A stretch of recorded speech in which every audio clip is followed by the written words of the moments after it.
आज हम लेकर आए हैं आप लोग के लिए कुछ अलग। तो चलिए आज हम लोग बात करेंगे अणु और परमाणु के बारे में, यानी कि वास्तव में बोला जाए तो परमाणु और अणु के बारे में, क्योंकि परमाणु से ही अणु का निर्माण होता है। तो हम लोग इसमें क्वेश्चन ये देखेंगे कि अणु और परमाणु का जो भार का रेशियो होता है वो कैसा होता है, क्योंकि इसके पिछले वीडियो में हमने देखा था कि परमाणु क्या है, परमाणु के कितने मौलिक कण होते हैं, किस पर धनावेशी चार्ज होता है, किस पर ऋणावेशी चार्ज होता है। तो इसमें हम लोग देखेंगे अणु परमाणु जो है इसका भार का अनुपात क्या है, इसके वैलेंसी क्या है और उसके किस तरह सूत्रों का निर्माण होता है। तो चलिए हम फर्स्ट क्वेश्चन देखते हैं।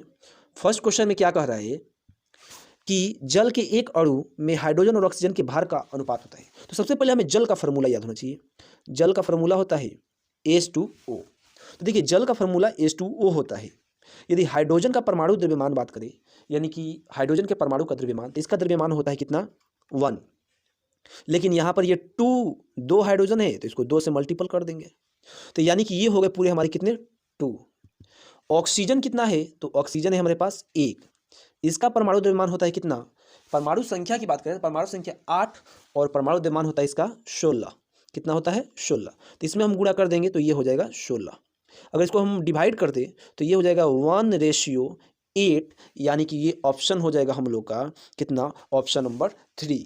तो चलिए हम देखते हैं अगला क्वेश्चन। आशा करता हूं कि ये आपको समझ में आ गया होगा। अगला क्वेश्चन क्या कर रहे हैं कि जल अणु में प्रयुक्त तत्वों में परमाणुओं की संख्या का अनुपात क्या होगा। देखिए यहाँ पर भी जल के अणु में प्रयुक्त तत्वों के परमाणुओं की संख्या पूछ दिया है। तो चलिए इसको भी हम लोग देख लेते हैं। देखिए परमाणुओं का ये अनुपात पूछा है, तो इसमें अगर हम बात करें तो इसका फॉर्मूला होता है, क्या फॉर्मूला होता है, तो फॉर्मूला होता है H2O। तो H2O में हाइड्रोजन कितना है 2, ऑक्सीजन कितना है 1। तो अगर परमाणुओं के अनुपात की बात करें तो 2:1। लेकिन अगर हाइड्रोजन के अनुपात की बात करें तो उसके लिए हम लोग कर लेंगे कितना, अभी हमने बताया आपको, इसका आपका ऑप्शन हो जाएगा 1:8।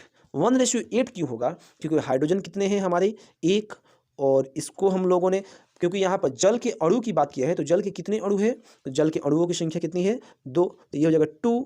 और ऑक्सीजन कितना है 1, ऑक्सीजन है 1, लेकिन इसकी परमाणु द्रव्यमान होता है कितना 16, तो ये हो जाएगा कितना 16। अगर इसको डिवाइड कर दे तो 1:8 आ जाएगा, तो इसलिए इसको हमने ऑप्शन ये दे दिया। चलिए अगला क्वेश्चन, तीसरे क्वेश्चन की बात करें।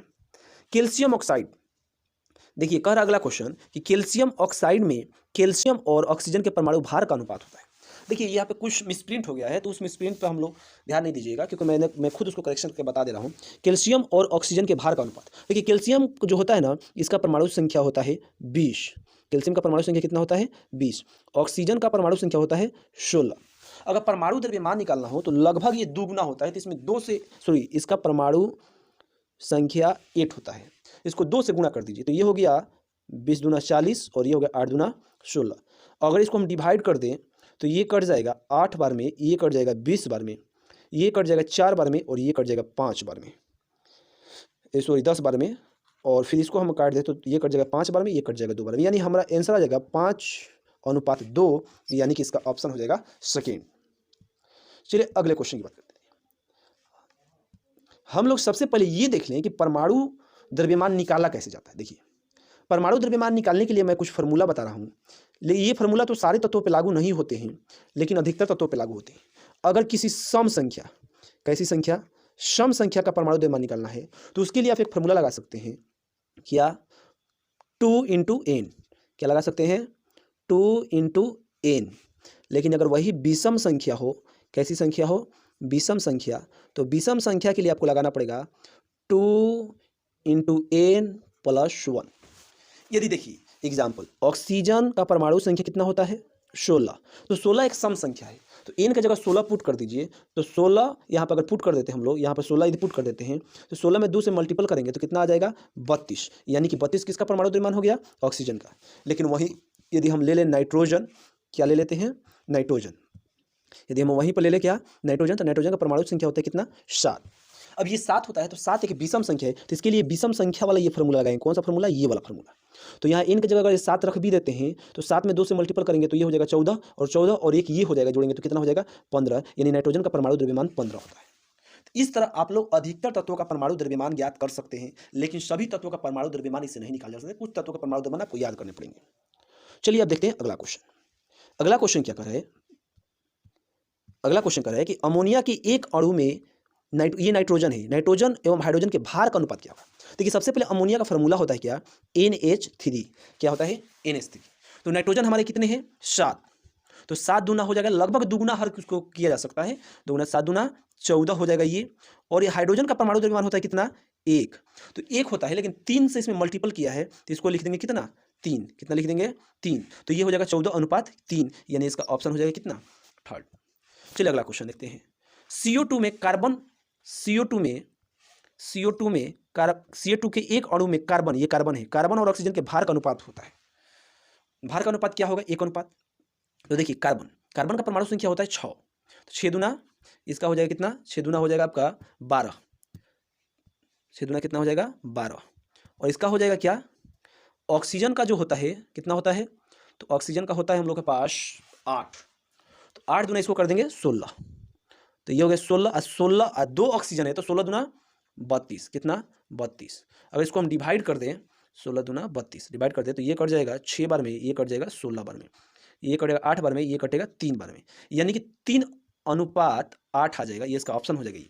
अगर ये समझ में नहीं आया तो इसको फिर दोबारा देख लीजिए। तो ये कार्बन की परमाणु संख्या होता है कितना, 6। परमाणु संख्या नीचे, परमाणु द्रव्यमान ऊपर लिखा जाए, परमाणु द्रव्यमान हो जाएगा 12। ऑक्सीजन का परमाणु संख्या होता है 8, परमाणु द्रव्यमान होता है 16। अब देखिए 2 ऑक्सीजन है, CO2 में ऑक्सीजनों की संख्या कितनी है, 2। तो जब 2 ऑक्सीजनों की संख्या है इसमें, तो फिर हम लोग क्या करेंगे, इसमें 2 से मल्टीपल कर देंगे, तो ये हो जाएगा कितना, 32। इसका हो गया कितना, 12। तो 12 अनुपात, जो ये 12 दिया हुआ है, ये 12 इसका रेशियो का अनुपात, तो ये 12 अनुपात जो 32 दिया, इसको डिवाइड कीजिएगा ना तो 3:8 आ जाएगा। तो यही हम लोग, इसका आंसर यही होगा, सेकेंड। अगला क्वेश्चन कर रहे हैं, निम्नलिखित में से कौन सा तत्व बहुपरमाणुक है। देखिए परमाणु दो पर एक होते हैं एकल परमाणु अणु, एक होते हैं द्विपरमाणु अणु, एक होते हैं त्रिक परमाणु अणु, एक होते हैं चतुष्परमाणु अणु और एक होते हैं बहुपरमाणु अणु। देखिए अगर हम बात कर ले, कुछ एलिमेंट की चर्चा कर लेते हैं। चलिए, हमने एक एलिमेंट लिखा हीलियम। क्या लिखा, हीलियम। नियोन। तो ये देखिए, ये नोबेल गैसेस है। कौन गैसेस है, ये सब नोबेल गैस है। इसको अगर बहुपरमाणु अणु की परमाणु अणु की बात करें तो इसका परमाणु अणुओं की संख्या कितनी होती है, 1। इसीलिए इसमें परमाणु अणुओं की संख्या होती है 1, इसलिए इसे कहते हैं एकल परमाणु अणु। लेकिन अगर बात करें क्लोरीन, फ्लोरीन, ब्रोमीन, आयोडीन, तो ये सब ऐसे जिसे डबल मोलिकुलर एटम कहते हैं। क्यों डबल मोलिकुलर एटम कहते हैं, क्योंकि इस सब में 2 परमाणु अणु पाए जाते हैं, डबल मोलिकुलर एटम पाए जाते हैं। जैसे एग्जांपल देखिए, अब ये देखिए ऑक्सीजन। यहाँ पर यदि ऑक्सीजन की बात करें तो ऑक्सीजन के देखिए कितने अणु है, 2 अणु है। आयोडीन के कितने अणु है, 2 अणु है। यहाँ पे क्लोरीन के कितने अणु है, 2 अणु है। फ्लोरीन के कितने अणु है, 2 अणु है। तो ये जो अणु है, अणुओं की संख्या इसमें कितनी है, 2। तो ये द्विपरमाणु अणु कहलाएंगे। लेकिन CO2 में देखें, CO2 में अणुओं की संख्या कितनी है, ऑक्सीजन के कितने अणु है, 2। कार्बन के कितने अणु है, 1। यानी 2 और ये कितने अणु हो गए, 3। तो ये हो गए त्रिक परमाणु अणु। और उसी तरह हम बात कर ले NH2, तो यहाँ पर हाइड्रोजन के कितने अणु है, 2। नाइट्रोजन के कितने अणु है, 1। तो ये भी होगा 3। ये भी त्रिक परमाणु अणु कहलाएंगे। उसी प्रकार यदि हम बात कर लेते हैं एक और एलिमेंट जिसका नाम है H2O, जिसका नाम है क्या, H2O। इसमें हाइड्रोजन के कितने अणु है, परमाणु है, 2। और ऑक्सीजन के कितने परमाणु है, 1। तो ये कितने अणु हो गए, यहाँ पर 3 अणु हो गए। तो ये भी त्रिक परमाणु अणु कहलाएंगे। लेकिन अगर वही बात कर ले हम वहीं पर किसकी, तो NH3, तो इसमें नाइट्रोजन के कितने परमाणु हैं, 1। और हाइड्रोजन के कितने परमाणु हैं, 3। तो पूरे परमाणु की संख्या कितने हो गई, 4। तो ये कहलाएंगे चतुष्परमाणु अणु। यानी वैसे अणु जिसमें परमाणुओं की संख्या यदि 1 हो, अणु जिसमें परमाणुओं की संख्या 1 हो उसे एकल परमाणु अणु। वैसे अणु जिसमें परमाणुओं की संख्या 2 हो उसे द्विक परमाणु अणु। वैसे अणु जिसमें परमाणुओं की संख्या 3 हो, त्रिक परमाणु अणु।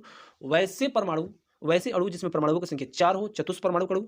और वैसे अणु जिसमें परमाणुओं की संख्या 4 से अधिक हो उसे कहते हैं बहुपरमाणु अणु। चलिए एग्जाम्पल देखते हैं सबके। जैसे देखिए, हमने कहा एकल परमाणु अणु। एकल परमाणु अणु देखो, हीलियम में परमाणुओं की संख्या कितनी है, 1।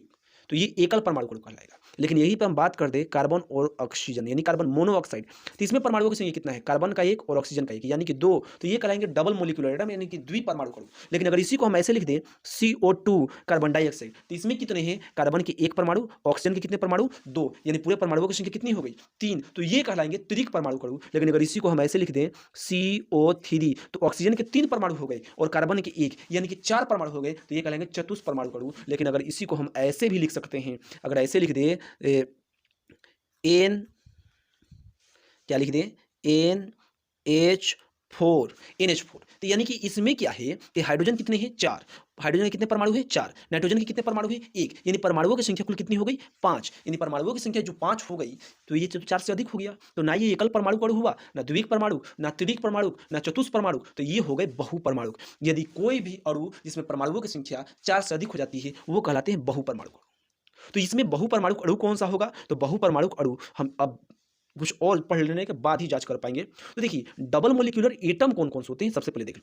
जो द्वितीयक परमाणु, देखिए वर्ग 18, अगर नोबेल गैस में बात करें तो नोबेल गैस जो होता है वर्ग 18 में होता है, यानी कि helium, neon, argon, krypton, radon, xenon, ये जितने भी होते हैं ना, ये जितने भी हैं सब के सब क्या है, सब के सब क्या है, सब है एकल परमाणु अणु, क्योंकि इसमें परमाणुओं की संख्या केवल और केवल एक एक होती है। परमाणु अणु में परमाणुओं की संख्या एक एक होती है। अगर हम बात करें डबल मोलिकुलर एटम, वैसे अणु जिसमें परमाणुओं की संख्या 2-2 हो, तो उसे कैसे कहेंगे। ये हम तत्व के परमाणुओं की बात नहीं कर रहे, अणु में उपस्थित परमाणुओं की बात कर रहे हैं, ये आपका ध्यान में होना चाहिए। तो चलिए डबल मोलिकुलर एटम में होता है ऑक्सीजन, देखिए ऑक्सीजन डबल मोलिकुलर एटम है। क्लोरीन जो होता है ये भी डबल मोलिकुलर एटम है। आयोडीन जो है ये भी डबल मोलिकुलर एटम है, और फ्लोरीन भी डबल मोलिकुलर एटम है। यानी कि ये सब डबल मोलिकुलर एटम है क्योंकि इसके अणु में, इसके एक अणु में परमाणुओं की संख्या कितनी बता रहा है, 2, क्लोरीन में भी 2, आयोडीन में भी 2, फ्लोरीन में भी 2, तो ये डबल मोलिकुलर एटम है। अगर ट्रिपल मोलिकुलर एटम की बात करें तो मैंने पहले ही बता चुका हूं। अब बात करते हैं, देखिए सल्फर जो होता है ना, ये बहुपरमाणु अणु है। सल्फर बहुपरमाणु अणु क्यों है, क्योंकि सल्फर को हम लोग S8 लिखते हैं। तो ये इसमें एक अणु में परमाणुओं की संख्या 8 हो जा रही है, एक अणु में परमाणुओं की संख्या कितनी हो जा रही है, 8। तो ये बहुत, जैसे ही 4 से अधिक हुआ तो बहुपरमाणु अणु, इसकी बात हम बहुत पहले ही कर चुके हैं।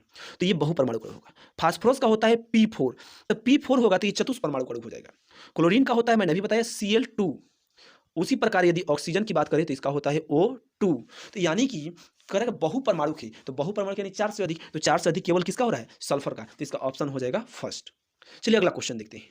अगला क्वेश्चन क्या कर रहे हैं कि निम्न में से कौन सा तत्व द्विपरमाणु अणु है। देखिए आर्गन वर्ग 18 है, आर्गन क्या है, वर्ग 18 है। तो वर्ग 18 में के का ये तो सिंगल मोलिकुलर एटम होता है, यानी कि एकल परमाणु अणु होता है। फास्फोरस का मैंने अभी बताया था कि फास्फोरस का क्या होता है, P4, क्या होता है, P4। सल्फर का भी बताया था, S8।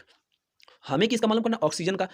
तो ऑक्सीजन का क्या होता है, ऑक्सीजन का होता है O2, क्या होता है, O2। यानी कि इसमें इसकी एक अणु में परमाणुओं की संख्या कितनी हो गई, 2, तो ये हो जाएगा हम लोग का ऑप्शन फोर्थ।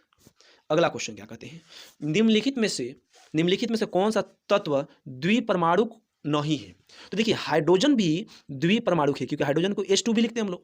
क्लोरीन को मैंने अभी बताया था Cl2, नाइट्रोजन को भी N2 लिखते हैं। लेकिन हीलियम वर्ग 18 है, और वर्ग 18 को मैंने बोला था कि सिंगल मोलिकुलर एटम है, यानी कि एकल परमाणु अणु, तो यही हम लोग का ऑप्शन हो जाएगा चौथा। जब भी बोले एकल परमाणु अणु तो आप तुरंत आपके दिमाग में आना चाहिए वर्ग 18 यानी नोबेल गैस। चलिए अगला क्वेश्चन की बात करें। देखिए कह रहा है कि जल का रासायनिक सूत्र है। ये तो बहुत आसान क्वेश्चन है, तो हर किसी को मालूम होना चाहिए, H2O जल का रासायनिक सूत्र। यदि वही भारी जल का पूछ देते हैं ड्यूटेरियम ऑक्साइड का, तो D2O हो जाएगा, भारी जल का सूत्र हो जाता है। अगला क्वेश्चन, सल्फर का अंतराणविक सूत्र होता है। देखिए सल्फर का अंतराणविक सूत्र मैंने अभी लिखा था थोड़ा देर पहले, S8 होता है। तो यहाँ पे थोड़ा सा मिस प्रिंट है, इसको 8 कर लीजिएगा और आपका ऑप्शन यही सही हो जाएगा, S8। अगला क्वेश्चन कर रहे हैं कि सल्फ्यूरिक का रासायनिक सूत्र। देखिए सल्फ्यूरिक का रासायनिक सूत्र है, ये देखिए ये है कार्बोनिक अम्ल। ये कौन अम्ल है, कार्बोनिक अम्ल। और ये देखिए ये है सल्फ्यूरिक अम्ल, H2SO4। ये है सल्फ्यूरिक अम्ल का फॉर्मूला। अगर हाइड्रोक्लोरिक अम्ल की बात करें तो वो होता है HCl। यदि नाइट्रिक अम्ल की बात करें तो वो होता है HNO3। क्या होता है, HNO3। ये नाइट्रिक अम्ल। ये तीनों का तीनों जो होता है, ये तीनों का तीनों स्ट्रॉन्ग एसिड है, यानी प्रबल अम्ल है। चलिए अगला क्वेश्चन, बेकिंग पाउडर का सूत्र। देखिए बेकिंग पाउडर का सूत्र जो होता है वो होता है, बेकिंग पाउडर का सूत्र क्या होता है, NaHCO3। ये बेकिंग पाउडर का फॉर्मूला है, NaHCO3। वही अगर बोले कि वॉशिंग पाउडर यानी कि कपड़ा धोने वाला सोडा का फॉर्मूला, तो वो हो जाएगा आपका क्या, Na2CO3 इंटू 10H2O। यदि 10 नहीं भी लगाते हैं तो चलेगा। तो ये इसका ऑप्शन हो जाएगा, बेकिंग पाउडर का रासायनिक सूत्र हो जाएगा NaHCO3। अगला क्वेश्चन देखते हैं, अमोनियम सल्फेट। देखिए अमोनियम सल्फेट का सूत्र क्या है। देखिए अमोनियम सल्फेट, तो अमोनियम यदि सल्फेट की बात करें तो अमोनियम का देखो ये फॉर्मूला होता है अमोनियम का, और सल्फेट का होता है SO4। इसकी वैलेंसी 1, इसकी वैलेंसी 2, तो क्रॉस मल्टीपल कर दे। अगर क्रॉस मल्टीपल करते हैं फॉर्मूला बनाने के लिए तो हो जाएगा NH4 इसका होल ट्वाइस इंटू SO4। तो इसका ऑप्शन हो जाएगा हम लोग का ऑप्शन नंबर फर्स्ट हो जाएगा। चलिए अगला क्वेश्चन देखते हैं। अगला क्वेश्चन क्या कर रहा है, मैग्नीशियम क्लोराइड। देखिए मैग्नीशियम क्लोराइड की अगर बात करें तो इसका भी सूत्र हम देख लेते हैं। मैग्नीशियम क्लोराइड, तो मैग्नीशियम का होता है 12, कितना होता है 12, और क्लोरीन का होता है, क्लोरीन का कितना कितना 17, तो क्लोरीन का 17, तो 12 का वैलेंसी होता है 2 और 17 का होता है वैलेंसी 1। तो अगर क्रॉस मल्टीपल इसका भी कर दे, इसको भी क्रॉस मल्टीपल कर दे, तो किसी भी संख्या में 1 से, तो मैग्नीशियम में 1 से, क्योंकि वैलेंस फार्मूला निकालने के लिए हमेशा वैलेंसी से ही मल्टीपल करते हैं, तो मैग्नीशियम में 1 से मैग्नीशियम और क्लोरीन में 2 से करेंगे, क्लोरीन में यदि 2 से कर देते हैं तो हो जाएगा MgCl2। तो इसका ऑप्शन हो जाएगा हम लोग का, ऑप्शन हो जाएगा ऑप्शन नंबर सेकेंड। चलिए अगला क्वेश्चन करते हैं। कैल्शियम कार्बोनेट का सूत्र होता है, तो देखिए कैल्शियम कार्बोनेट, कैल्शियम कार्बोनेट का फॉर्मूला होता है Ca, क्या होता है CaCO3, कैल्शियम कार्बोनेट का फॉर्मूला है। तो कैल्शियम कार्बोनेट इसका ऑप्शन हो जाएगा क्या हम लोग का, ऑप्शन नंबर हो जाएगा 4th। तो अगर ये वीडियो आपको अच्छा लगा हो तो इस वीडियो को लाइक करें, चैनल को सब्सक्राइब करें और वीडियो को ज़्यादा से ज़्यादा शेयर करें।